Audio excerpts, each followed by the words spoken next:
Welcome back to the Sunday Sweet podcast, where high performers share the exact habits and decisions that move the needle. Most founders, they love what they do, but they struggle to explain it in a way that gets people to actually buy from them. My guest today has done just that. She's gone from doubling her 9-to-5 income in just 6 months, gone viral, signing consistent clients, and is building a business that's everything she's dreamed of and more. Georgia, welcome to the Sunday Suite. Hello. How are you? I'm so well. It's so weird speaking virtually and not doing it in a coffee shop. I know. I feel like I would prefer a little coffee right now. I feel like we have to have like a latte or a pumpkin spice something. It's too late in the day for me to have coffee. Do you know when I said let's meet up, I was like 9 a.m. because I have one coffee a day and it's at 9 a.m. So that's my window. Anything past 12 o'clock, I'm just like, no, absolutely not. I messaged you beforehand, didn't I? Because I've done some pre-planning for the episode, but I really want to get a bit deep with you today. I want to ask you, because I know obviously you had a 9-to-5 in corporate. You're now out on your own as the growth coach. You're self-employed. It's a very new venture for you. I want to know, what were you running from when you started your business? Apart from having to do sales calls for somebody else, that was probably the main thing where I was like, I never want to make a sales call ever again. But I don't necessarily think it was running from something, but it was running towards something. I didn't know what it was, and I definitely didn't know it was going to be what I do now. But it was definitely, I remember like waking up one day and having this like feeling just in the pit of my stomach, and I'm like, this cannot be the only thing that I do for the next 10, 20 years. Like there must be something out there for me that's more. Like I must be meant for something more. And it's not to say that, the job that I was in, I was too good for it or whatever, but I knew that there was more for me in this world than just waking up at 9 a.m, going to work, getting stuck in traffic, like busting my ass, like getting burnt out, and then finishing at 5 p.m. and just coming home and being so exhausted. Is that for you in a sense of you needed more than a 9-to-5, or was it the role itself? Because I know a lot of people tend to jump into self-employment thinking I'm going to get total freedom, but you end up working like double the hours. Yeah. Yeah, I think that was my realization when I started to work a little bit more than my 4 hours that I'd planned. When I first started my business, it was like 3-4 hours. And now I'm starting to get to the point where I'm like, okay, I need to work a little bit harder or a little bit more. But it was more, I think, the grind of the 9-to-5. I was working in events and social media at the time. So I kind of had a little bit of inkling as to what content creation and social media would be like. I was good at my job within that, but it was the 9-to-5 aspect specifically. I was like, in my head, I was like, if I want to make kind of insane growth and impact, for me personally, I knew I couldn't do that in a 9-to-5. I knew if I wanted to have the impact that I could on other people, on other business owners, I knew if I wanted to share what I had with the world, like my knowledge and this passion that I have, I knew it wouldn't be in a 9-to-5. And I also knew that I wanted to do more than just work kind of a 40-hour week and then go home at the end of the day. I wanted to build something for myself instead of building towards somebody else's dream. Yeah, it's like renting a house, isn't it? And paying off someone else's mortgage. I realized the other day I had like, I don't know, an awakening, but I was throughout my 20s, I found it so hard to find a company that I really loved being with and having a great leader. I've always said quite openly, I don't think I've ever had great role models or leaders around me in the workplace. And now I'm self-employed. I was like, that was it. I just wasn't meant to be for employment. And I just don't think some people are.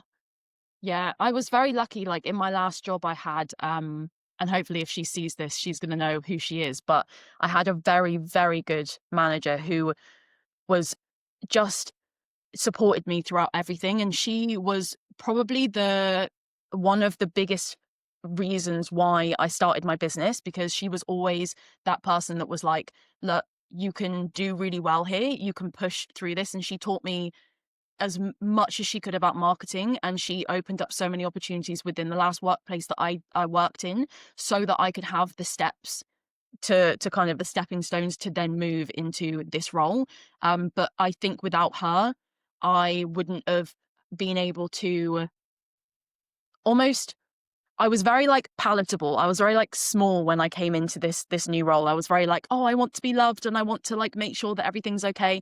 And although I was still a people pleaser when I left, I was much more like, I wanted to be that person at the table. I wanted to like set myself down at the table and be like, right, let's fucking go type of thing. So obviously saying and doing are two different things. So at what point did you feel or actually start to believe that you could go out on your own and do social media marketing and become a growth coach? It was probably, so I was doing this for maybe kind of a few months last year. And I would say in August or September, when I hired my first coach in social media, and I took on my first social media management client who paid me 4 figures. So they paid me £3,000 for their work. And it was at that point I was like, oh shit, like I could be making big money, but I still didn't necessarily believe it. But it was like the first time that I was like, oh, like I make this in a month and somebody's just paid this to me. I find that question a really difficult one to answer because I don't know where I get it from, but I'm just so adamant that like I'm in complete control of whatever I set my mind to. So if I want to work hard enough and I really want to, like that's all on me. Do you know what I mean? Like this world gives us so many opportunities. Why can't I be one of those people that goes out and makes my own success and is doing exactly what I want to do every day? Like I've said it time and time again, I want this podcast to be a place where we like diminish those Sunday scaries, because sitting on a Sunday evening, dreading your Monday morning, like what are we doing? Like why are we No. still feeling that way? No, it's so true. Like there was a Mel Robbins podcast that I listened to, and I can't remember who it was. He's a producer, and he brought out a book that said, if not you, then who? Like if not me, then who? Like who's going to do this? And I think that was kind of really resonated, and what you said really resonated, because that was exactly me. Like I went so long with thinking, well, nobody else, like it's not going to be me. It's not going to be like me that's going to be doing this. And then, like you said, when I started to realize that actually, oh, I could do something big here, that's when things started to kind of snowball. But yeah, nobody wants like just as like sitting there at 7 p.m. on a Sunday or throughout the day when you just slowly start to realize that Monday's coming around and you're like, oh, and you get this like anxious thing in your stomach that just grows and grows and grows. Nobody wants that. I used to get it on Sunday evenings. So this isn't even about work. When we were in school and we used to watch Wild at Heart on a Sunday evening, it was the show for the family show, like, watching all these animals in Africa and this family. And I used to sit there and think the minute the show finishes, and I was just dreading it. I have to go to school tomorrow. I have to go to bed. And I'm like, what a feeling. Obviously, we can't change that. But I think the minute you step into the workplace, and I know it's not as easy as saying, right, listen to us people, we now don't have Sunday scaries, quit your jobs and go and find something you love, because that's not feasible for most people. We all have bills to pay and, you know, families to feed. But we are also those people that have had those self-doubts and insecurities. And I wonder if there's something about founders and entrepreneurs overcoming that they can share with an audience to be like, I'm human too. Like for yourself, when was a moment when you were like, maybe I've made the wrong choice doing this? It's slow this month. Am I actually cut out for this life?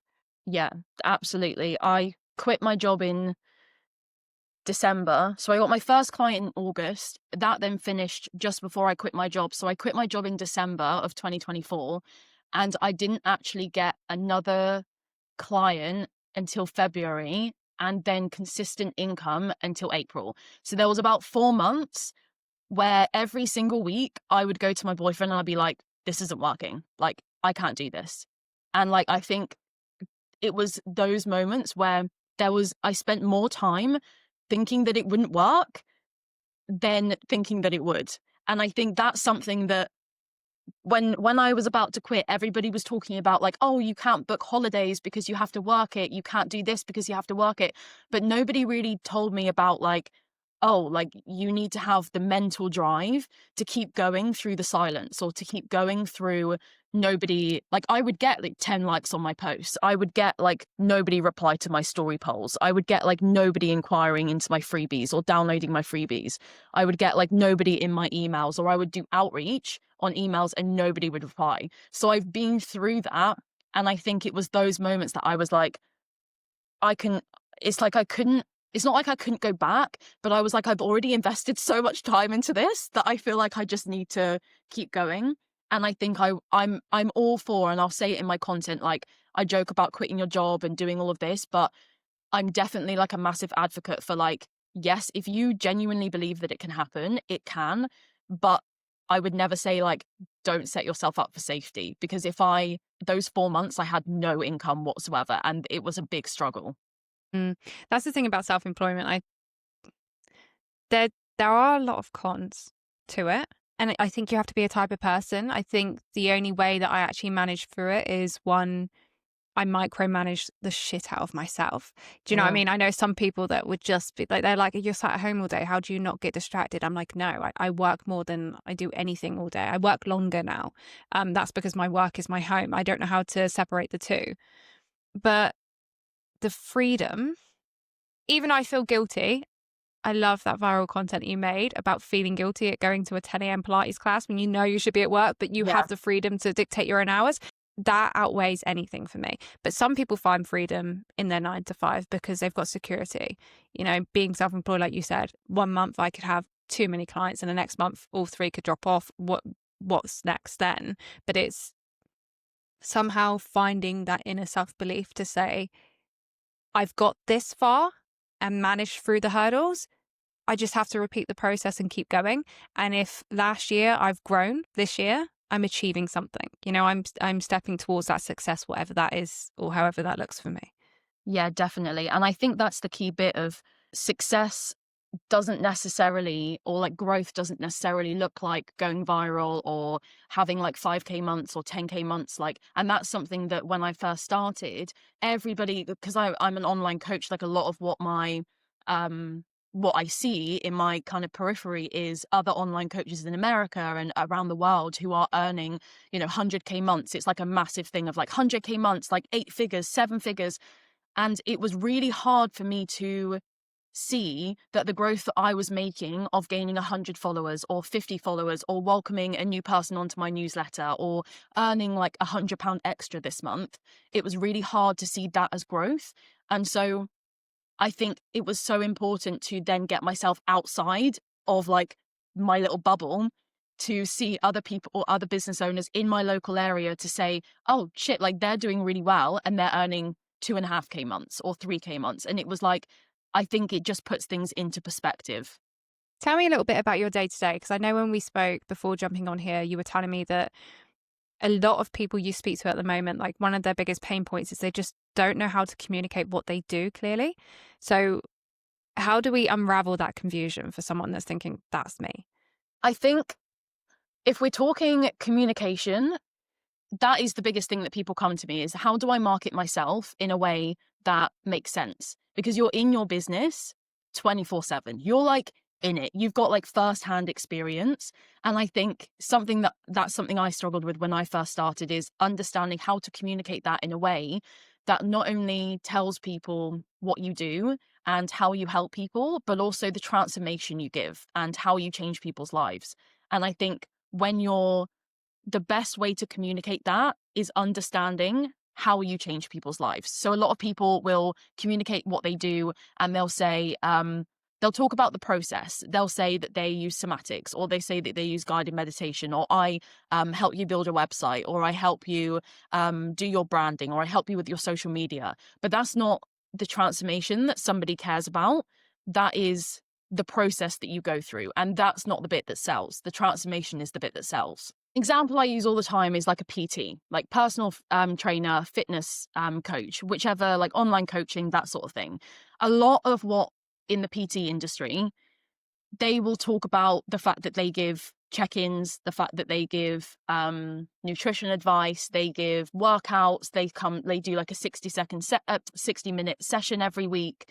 They do those sorts of things. So they're like, okay, you want to smash your goals, you want to lose weight, you want to feel more confident. And so they think that is enough, understandably so. They're like, well, I help people lose weight and that should be enough. And so when they go to sell themselves and they go to promote themselves online or market themselves or communicate to people and post, they're like, well, I'm telling people what it is. So why am I not growing? And why are people not engaging with my post? Why are people not buying? It's because people don't necessarily want to lose weight. They want the transformation that the weight loss gives them. And they might not see that they need more confidence, but they see what their life could be like if they have more confidence. So like an example would be a big one is like, say if you help people lose weight, instead of saying I help people lose weight, you could say I help people or I help women not, instead of hesitating to buy that holiday or to book that holiday because you're terrified of looking for new clothes online because nothing ever fits, you're finally able to buy bikinis online in size 10 and walk down the beach feeling confident as fuck. Or maybe it's you'll finally be able to go into a changing room and like what you see in the mirror. So it's like these sorts of things getting really hyper specific in how you're communicating what you offer, the transformation, instead of just saying, I help people lose weight, because everybody wants to lose weight, but it's like adding on the transformation on top of that that's going to make people see what you actually help them do.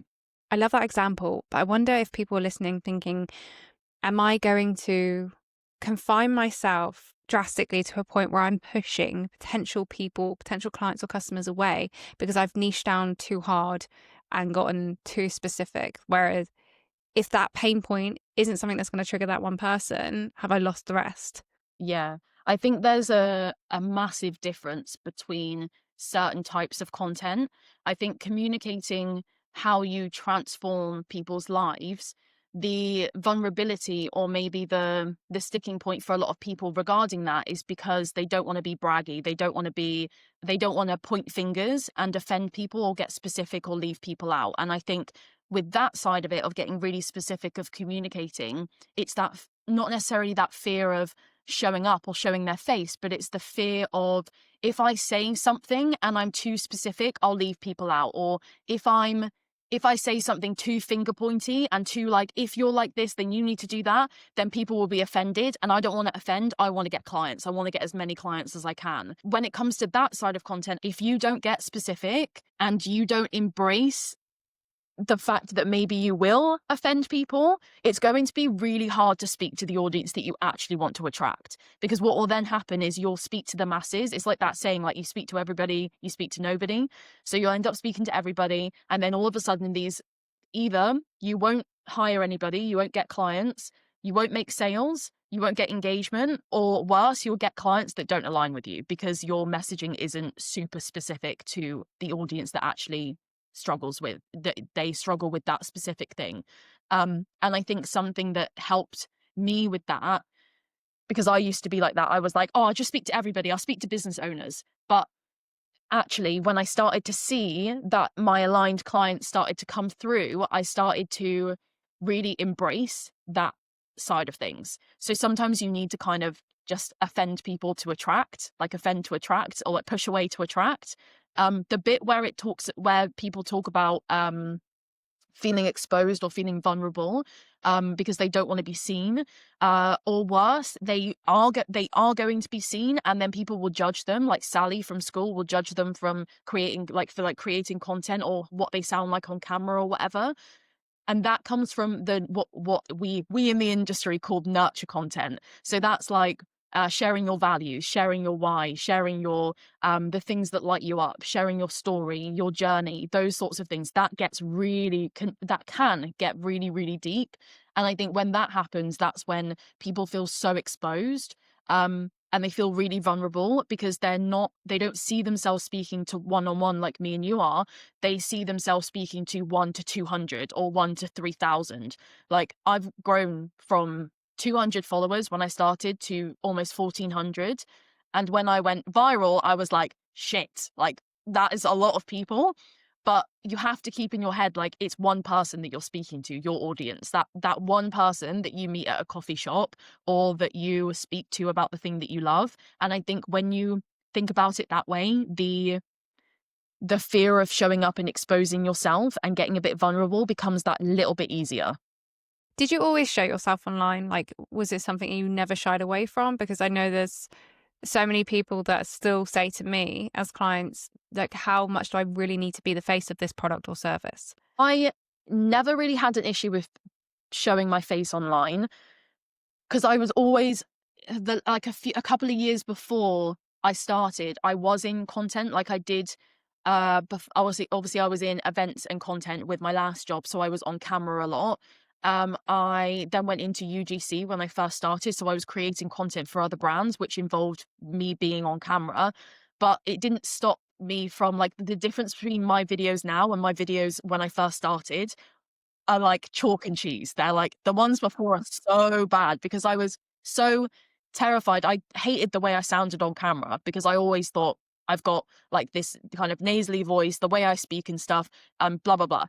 But now because I've created hundreds and hundreds of pieces of content, now I don't even hear it. I just care about the words coming out of my mouth rather than how they sound.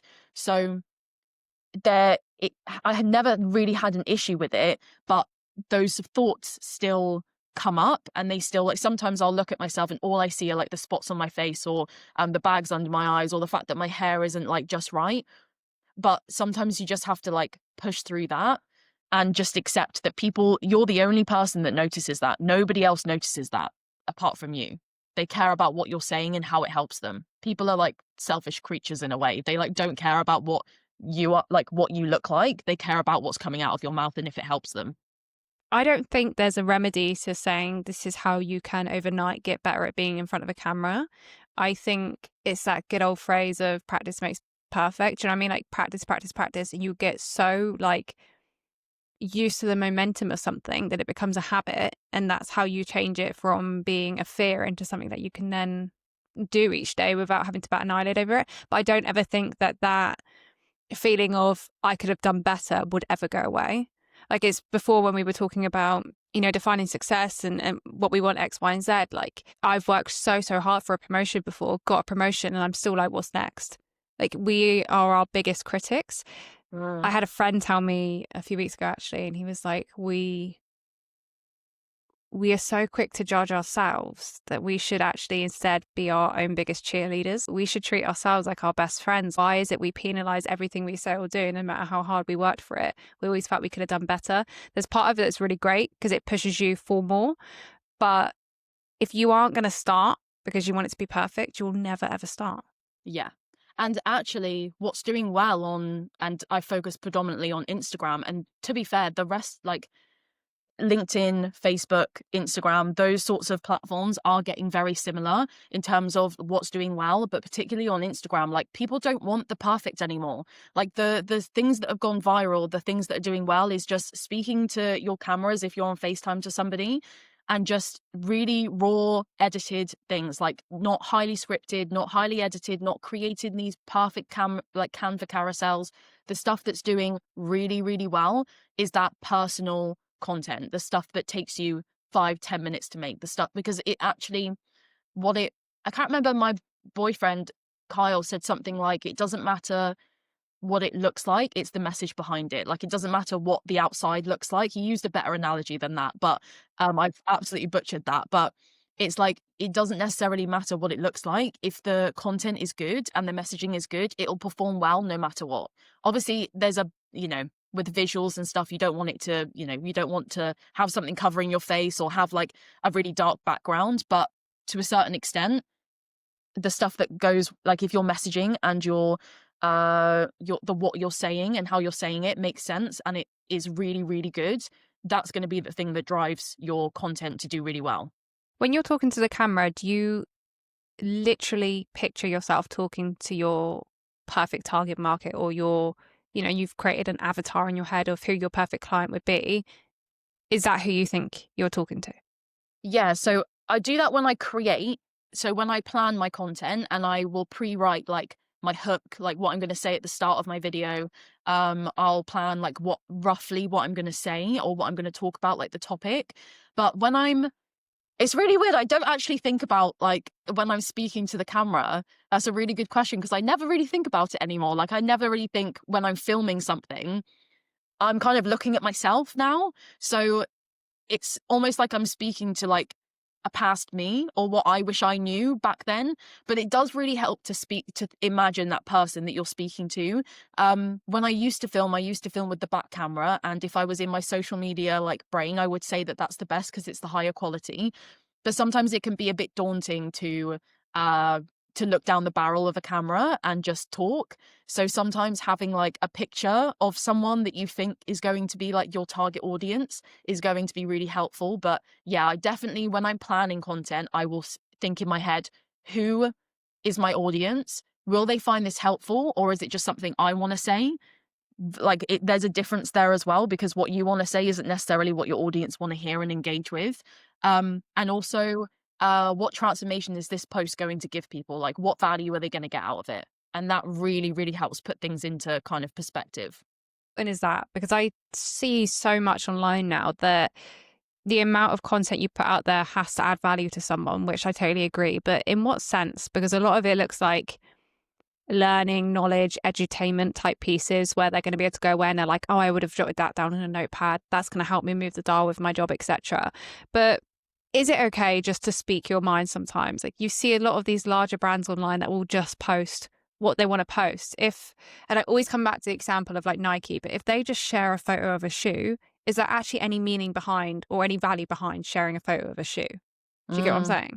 Yeah, it's honestly like that word edutainment literally gives me the ick, because I hear it so much in my industry where they're like, you should make, like, first of all, you have to make things educational, then you have to make it inspirational, now you have to make it entertaining, and now all of a sudden you have to make it edutainment. Like, value could be you giving tips to somebody. It could be you sharing your story and helping somebody that way. It could be you providing an offer to somebody that helps them because they can buy from you. The value could be you showing up and holding space for somebody. Like, I think we really focus so heavily on like, oh, you need to make it like snappy and like, you know, catch people's attention in the first 3 seconds by running around and dancing on camera and stuff. And it honestly will depend on like your human design. And I'm not like an expert on human design, but knowing how you create and how you work as a person, because you might do, like somebody like me, for example, I do really well with just speaking off the cuff. Like I will get these downloads sometimes and I will just need to say it and just speak on camera. But like another business owner might be like, the thought of doing that, I just stutter and that's not for me. And they do better writing a Substack or a blog or something like that, because they're so good at storytelling.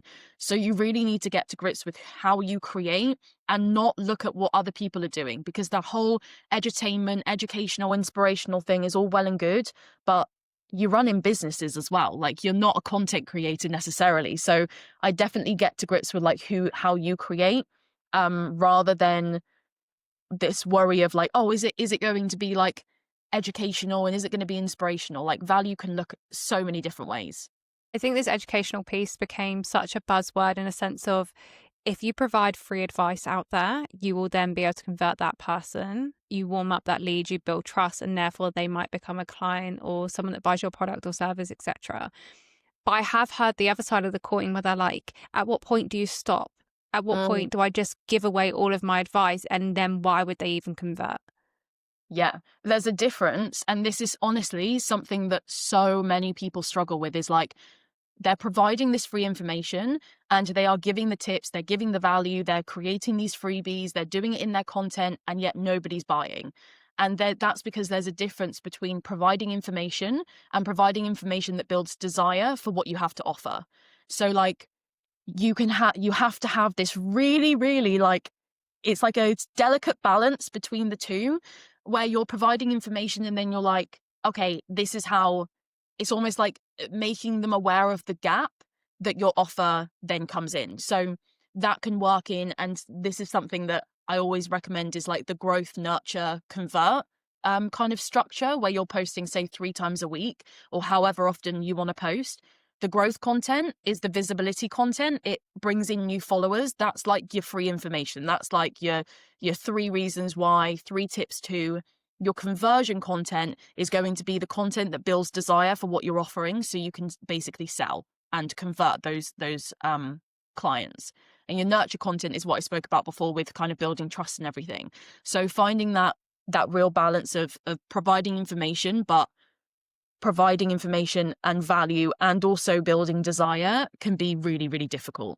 Can you just share like a quick example maybe of yourself of like what those steps actually look like in practice? So what you've done, your type of content to say, be the growth, be the nurture, etc.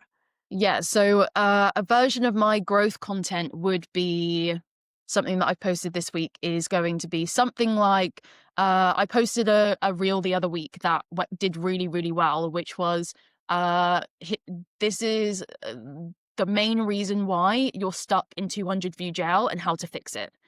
And that got probably about 80% of that was non-follower views and engagement, because so many of my audience suffer from 200 view jail. Like if their views are low. So then I basically talked about 3 different ways, or one way that they can improve this 200 view jail, which was hooks, using hooks at the start of their video. And then I provide them with 3 different reasons or 3 different types of hooks they can use. Took me a minute and a half to make the video. It's over 60 seconds, which some people will say not ideal, but it's the best performing reel that I've had in quite a few weeks. So that's a kind of example of that. But if I wasn't talking about that, I might talk about why your carousel posts are flopping and what to do about it. Like stripping it right back to the very basics. And that's something that people struggle with because they're in their business. What's kind of basic to them is complex to their audience. A nurture piece of content might be like 10 lessons I've learned as an anti-burnout coach and business owner at 27 that has helped me double my 9-to-5 income. And that would be lessons I've learned. So that'd be a really good nurture piece of content. I probably wouldn't sell in that piece of content. It's just going to be about talking about me and as a business owner, as a coach, who I am as a person. And then my selling content would be, I've done one recently, which is like, here's how we're going to increase your sales and visibility without wanting to rip your hair out, or without selling your soul to the algorithm. And the carousel post that I did for that's going to be selling my offer. So I might talk about the struggles that somebody's going through and what that looks like, what they're doing right now that isn't getting them the results that they want. So I call them out, and then I tell them about their desires, what they want for their life. They want more sales, they want more visibility, they want more growth, they want more confidence. That's what I talk about. And then I say, and the way that you get this is by becoming a trailblazer, which is my offer. So then I'll go into inside my trailblazer offer, this is what we do. And then I kind of sell like smooth like butter, like really, really kind of seamlessly. And that's kind of how I would structure my week. I'm so curious because we've touched on the algorithm ever so slightly, and I do stay up to date with a lot of things in Instagram, in the world of their algorithms, what they are saying you should push this week, X, Y, and Z. It's one of the main reasons I actually use edits now, because I know if I use a feature from Instagram, it will likely be pushed. But Reels. Do we all need to be posting Reels? Like, is this a must? Is this a non-negotiable if you want to grow online? It's not. I wouldn't say. I'm a big believer in not necessarily forcing yourself to create Reels. Like if you wake up every day and you're like, I hate content. The only content I like to make is carousels. And if I don't make carousels, like I will be miserable. Create carousels. Like if that's what makes you happy, because if you force yourself to create a piece of content that you don't enjoy, or that you like literally want to rip your hair out, or it takes you hours to make and you're just miserable, you're not going to want to show up, and then you're not going to get sales anyway. The thing with Reels is the algorithm, the kind of magical algorithm, which is essentially just people like videos. They like watching videos. They like watching Reels. So obviously the more that they engage with it, the more that the algorithm or people push it out to more people, and the more popular that it gets. So yes, Reels do better than carousels or static images, but it's not necessarily that that's a blanket rule. There are creators out there that only post carousel posts and they have like hundreds of thousands of followers. And there are some that only post reels or static images that do really well. So I would say if you want more growth and you're happy to try reels, then definitely try that. But it's not necessarily like a be all and end all. That's my personal belief anyway. You'll find your people. Do you know what I mean? Like you find your people in this space. And I think the biggest thing to be conscious about is consistency, because coming on and off all the time will burn you more than trying to like copy the algorithm and be its best friend. That being said, humor me. Trending audio is the bane of my life. I can never find the song that hits, but I refuse to not use a trending audio because I'm convinced the algorithm will not pick it up. True or false? I would say false, but it does help. Trending audios, if you use trending audios between like, I always say like 2,000 to 10,000 uses, it helps because anybody that's looking at that, if it's trending at the moment, is going to be showing up a little bit more than obviously if your post wasn't. But I would say the key thing is making sure that what you're saying and how you're saying it in your post, your messaging is the thing that you focus on, rather than finding the best audio. Obviously that matters. Like if you've got a really chilled out video and you've posted like a drum and bass trending audio on top, then it's not going to match up. But it's not going to, if you've got shit messaging and it's not clear like why people should watch your video, or it's not going to resonate with your audience, a trending audio is not going to save you.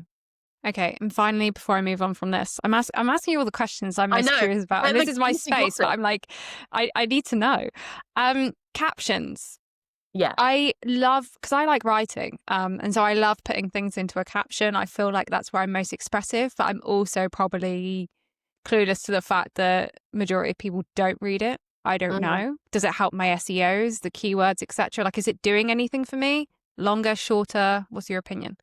I would say keywords, definitely, because obviously if people search up those keywords, then it becomes more discoverable. So it's really hard to get those keywords when you have a shorter caption. But I like to have like a middle ground. So like say if I've got a 90-second reel or a really long carousel with like 10 slides and it's full of information, I'll probably have a shorter caption, because what I've said in the piece of content is probably going to like increase my reach, or maybe my audience is going to read the video and likely they're not going to read the caption and have like a huge kind of caption as well. If it's a shorter video, like a 7-second B-roll piece of content, I'll probably do a longer caption because it needs to. So that's like a really good middle ground of having a bit of both. I wouldn't, if you're a talker and you love that, you could always try like long form content. But I would say having like a bit of both. So if you like to talk and you love to write or something, then write it in the carousel post and then have a shorter caption. Or if you love to speak, have a longer video and then have a shorter caption and do it that way. Let's talk a little bit about, you touched on not having any income for 4 months. When we spoke previously, you have now doubled your 9-to-5 income in like a little 6 months. You're not even a year into this yet. What's the secret there? Like how have you done that? How have you turned around from 4 quiet months to being jam-packed? I want to say delusion, if I'm honest. Ding ding, that's me. It's like, honestly, it is delusion. It's showing up.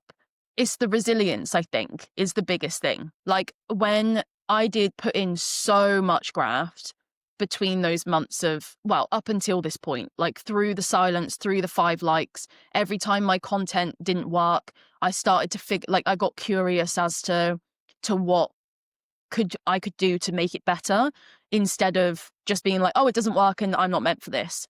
It was always, for me, being resilient to and pushing despite the times that I had these doubts. Because don't get me wrong, you can be resilient and you can still, and like delusional and like driven and and motivated, and you can still have like most days where you're like, I doubt myself. And I think I had like both. Like it wasn't an option to stop for me. And I was like, if I just do this, I know that it will work, but that it didn't stop me from having those moments where I was like, what am I doing? Like, I can't do this. Like, this is, and I had to surround myself with people like my boyfriend who were like, Georgia, you're good at what you do. You just need to chill out.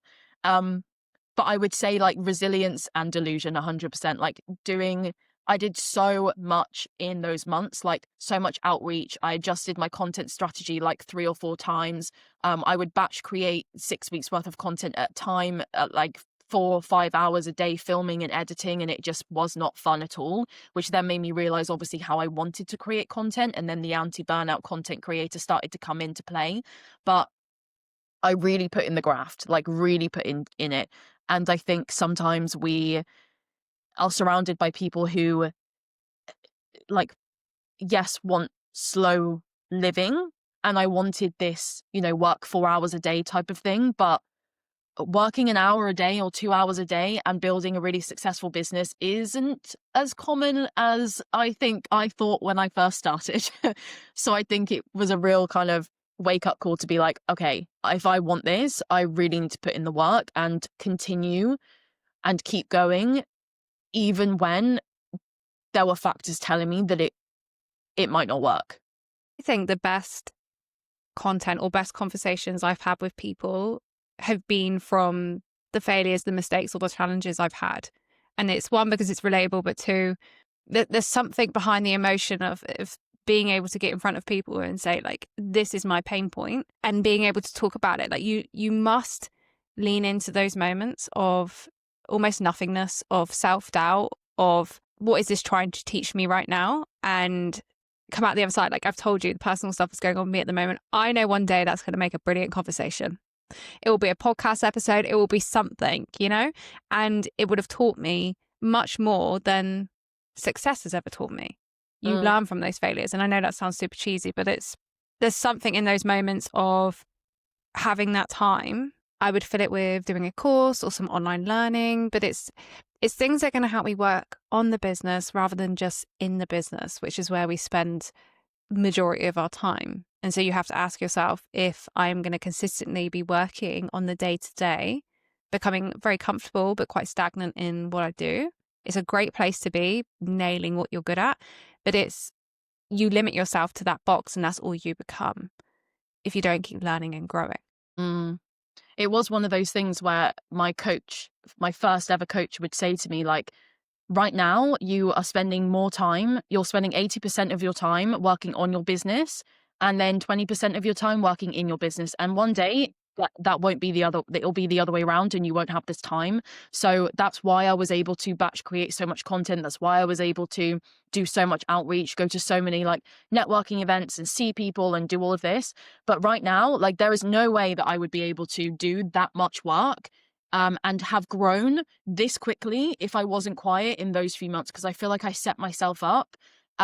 But also, I don't think, going back to your vulnerable thing of sharing your pain points and sharing like the stuff you've gone through, there's absolutely no way I would have, doubled my income, worked with the people I've worked with, grown to like this many followers, if I hadn't have shared the bits that aren't perfect, that like breaking down, on a regular basis and wondering whether this is for me, the business owner truths, like the harsh realities of like, everybody loves to work abroad and like work while they're on holiday and have a working holiday, except when, your laptop overheats on the beach and you think like, why the fuck am I doing this? And I think it's those points where I've really shared the vulnerabilities with people online that have helped me grow so much, and is the reason why I've grown so quickly. Who is Georgia without Instagram? What, as in who, like, what would I do? Who would you be in a sense that we tie so much of our self-worth and value to our jobs? Yes. So who are you if you could give that up tomorrow? And that could be a positive or a negative answer. A lot of people do rely on their work for comfort, and it's more to them. I'm one of those people that's, my baby will be my career. I haven't gone down the traditional female path of I want children and marriage. That's not my dreams or my goals or my aspirations. My dream is to find my success in my career. But that's scary sometimes when you think, oh my gosh, that could all be taken away tomorrow. Then 100%. Who am I? Yeah. It's 100%. Like when you said that, I got like oh shit, like, especially because my life revolves around a third party thing that I don't even control. But I think before, when I first started, I tied my worth to my work because I tried to prove my value and tried to prove myself to other people. Whereas now I tie my value to my work because I love it. And I think there's a difference between that. So I think I'm like you, where I want the career, I'm driven. And I think I've realized that since starting my business. But I also, on the other side of that, would love to, if it shut down, just go and live off the land somewhere and just build like a little shed and just do like knitting or something. I don't know, like something really, really wholesome, and like stoke fires and chop wood and go and live off the grid for a while and just do that. So I think you can have both. I'm going to ask you my final question, which is, it's something I want to do around here about like sort of homework or action for listeners, because we shared so much advice and relatable stories today, but it's like, what do they do now? They've stopped listening and they continue with their day. What can they be taking away with them? So is there a book, a podcast, a question, a mindset shift, something they can research that you would say for the next 7 days, give this a go and see if it moves the dial for you in any way, shape or form? I would probably say, if we're speaking to the service provider or the business owner that wants to make more sales in their business, I would focus on the transformation that you give. So write down in your journal, on a Word document, whatever, and focus on what change you make for your clients and get hyper specific, not just lose weight, not just build websites, but specifically for your audience. Like, what do you help them do? And start to really get in the head of that, and then create content based off of that. Thanks so much, lovely. Thank you. Georgia's story is proof that you don't need perfect content to grow. You need clarity, consistency, and the courage to put yourself out there, even if it feels messy. And that's the recipe for how you turn posts into clients. I'm Meg, and I'll catch you next week for a brand new episode of The Sunday Suite.